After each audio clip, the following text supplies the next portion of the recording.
Anda pasti pernah punya ide proyek yang rasanya brilian banget. Tapi, gimana cara kita tahu kalau itu beneran bagus, bukan cuma sekedar angan-angan?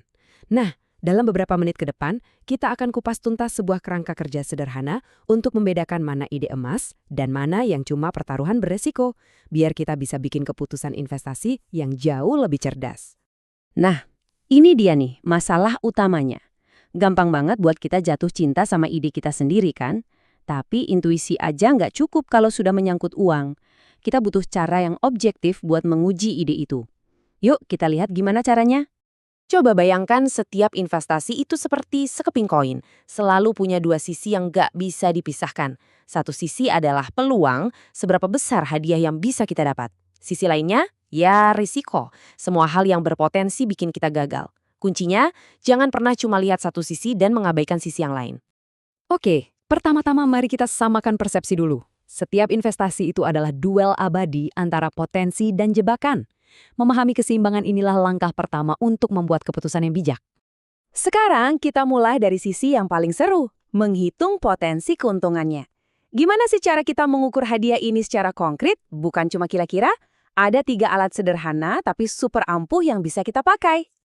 Alat pertama ini bisa dibilang rajanya analisis investasi, Net Present Value atau NPV. Konsepnya sebenarnya simpel banget. Uang hari ini itu lebih berharga daripada uang di masa depan.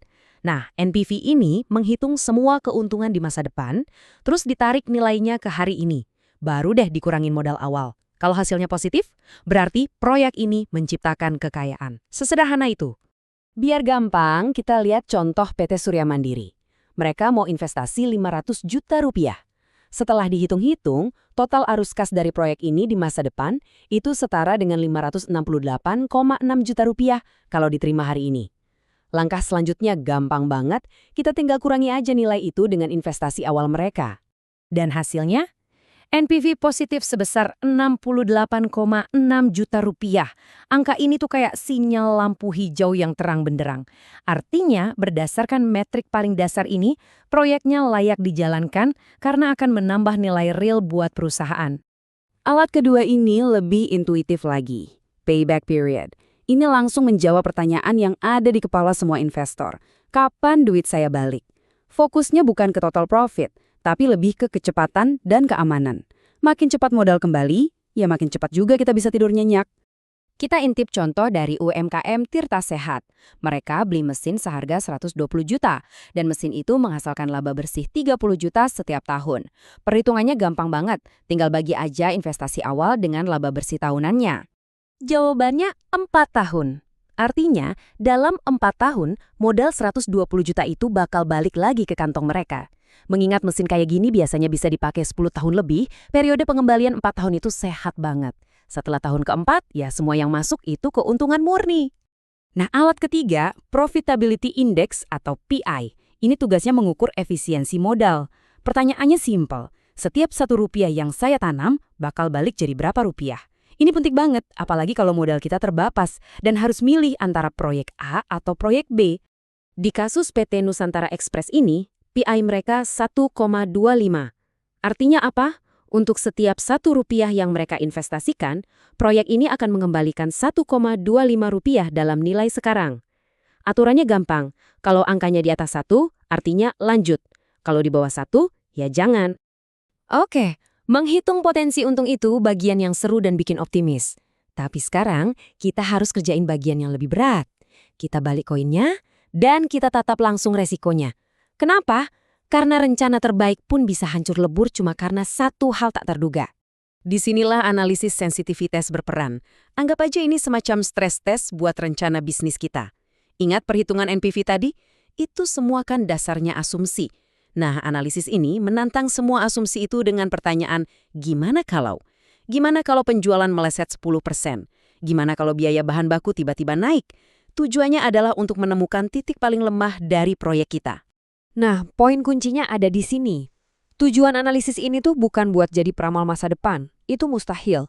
Tujuannya adalah untuk mengubah pola pikir kita. Dari sekedar berharap yang terbaik menjadi siap menghadapi yang terburuk. Coba kita lihat data dari PT Indomaju Textile.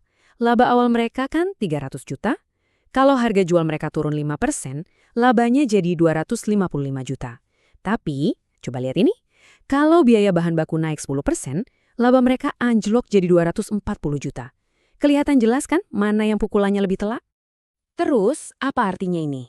Analisis ini tuh kayak menyalakan lampu sorot raksasa dan mengarahkannya ke satu titik, biaya bahan baku. Inilah risiko terbesar mereka. Jadi, daripada pusing mikirin 100 hal, manajemen sekarang tahu persis harus fokus kemana. Tugas nomor 1, amankan pasokan bahan baku. Mungkin lewat kontrak jangka panjang untuk melindungi profit mereka dari guncangan. Sip, kita sudah lihat sisi terangnya, yaitu peluang, dan juga sisi gelapnya, yaitu resiko. Sekarang adalah momen puncaknya, menyatukan keduanya untuk mengambil satu keputusan akhir yang benar-benar cerdas dan seimbang. Dan ini membawa kita pada hukum alam di dunia investasi. Imbal hasil dan risiko itu selalu jalan bareng. Nggak ada yang namanya untung besar tanpa risiko. Tugas kita bukan lari dari risiko, tapi memahaminya, mengukurnya, dan memastikan hadiahnya sepadan dengan pertaruhan yang kita ambil. Jadi, inilah gambaran lengkapnya. NPV dan PI itu ngasih tahu kita seberapa besar hadiahnya. Sementara analisis sensitivitas ngasih tahu seberapa mungkin kita benar-benar bisa mendapatkan hadiah itu. Keputusan yang hebat itu bukan cuma soal nemu proyek dengan NPV positif, tapi menemukan proyek dengan NPV positif yang kita tahu sudah teruji dan tahan banting. Dan ini mungkin pesan terpenting dari semuanya. Semua alat analisis ini canggih, tapi mereka cuma kompas, bukan kapten kapal. Mereka memberikan arah, tapi pada akhirnya penilaian, pengalaman, dan logika kitalah yang harus mengambil keputusan. Jadi, gunakan data untuk mempertajam intuisi Anda, bukan untuk menggantikannya.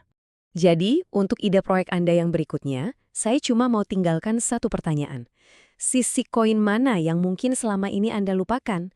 Apakah Anda terlalu silau dengan potensi keuntungannya, atau justru terlalu takut sama risikonya?